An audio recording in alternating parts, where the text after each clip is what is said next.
This is West African Voice Network.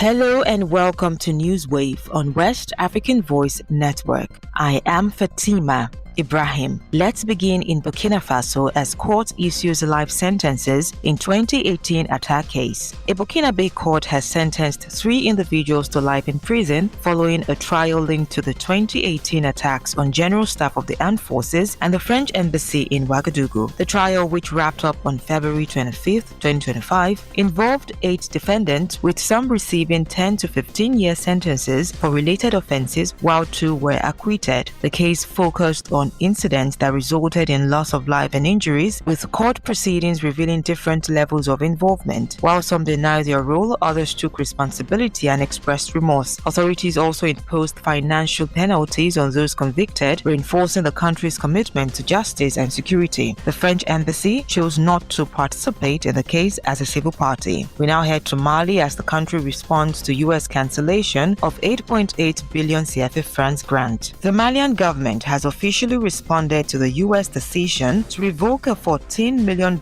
approximately 8.8 billion CFA francs, that was meant to support social cohesion efforts in the country. In a statement broadcast on state-owned television on Monday, Mali's Ministry of Foreign Affairs and International Cooperation addressed concerns raised by the U.S. Department of Government Effectiveness. The ministry criticized the use of development aid as a tool for political pressure, reaffirming Mali's stance against any external interference that could destabilize the nation. The government also rejected accusations that U.S. assistance was being misused to fuel violence, insisting that Mali remains committed to peace and security in the region. The decision follows the Trump administration's broader policy of cutting aid to several nations over concerns about mismanagement and alleged links to extremist activities. In Niger, arrest of rebel leader Mahmoud Sallah sparked security concerns in the Sahel. Leader of the Patriotic Front for Liberation, Mahmoud Sallah, was recently arrested by the Libyan army, raising concerns about cross-border security in the Sahel. Sallah was captured on February 23rd in southern Libya's Quantrun region during an operation by the 87th Rapid Intervention Brigade. While the FPL claims to be fighting for a return to constitutional order in Niger, authorities in both Libya and Niger view the group as an armed militant organization involved in cross-border operations. The operation leader has been accused of alleged involvement in kidnappings linked to FPL members and engaging in criminal activities between Libya and Niger. Additionally, his alleged threats to oil installations, public infrastructure, and foreign companies in Niger's Agadez region, targeted towards destabilizing General Abdourahmane Tiani's government, poses significant security threats in the region. Sallah has been transferred to Libyan authorities for questioning, with investigations focusing on the FPL structure, funding sources, and potential ties to other armed groups in the region. And in Ghana, President Mahama appoints new BOG governor to revive nation's economy.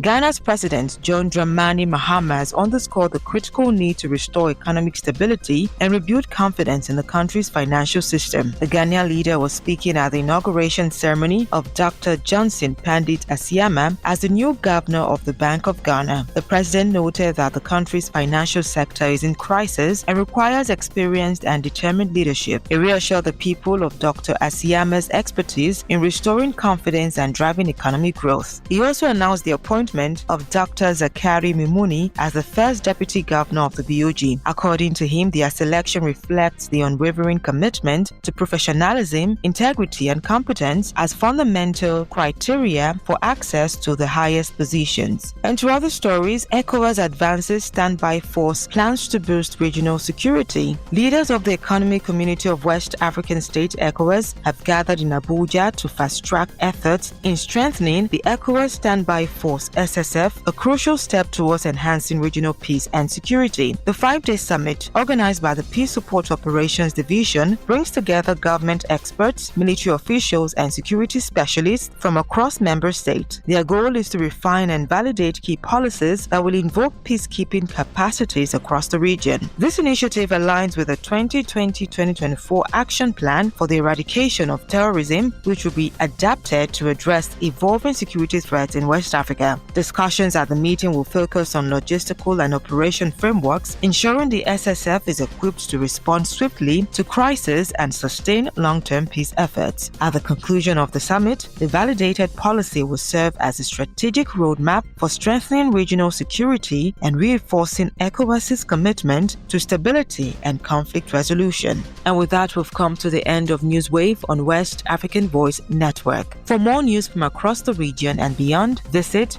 wavn.org. You can also stay connected with us on X, Instagram, Facebook, and LinkedIn at WAVN News, and on TikTok and YouTube at West African Voice Network. My name is Fatima Ibrahim. Have a good evening.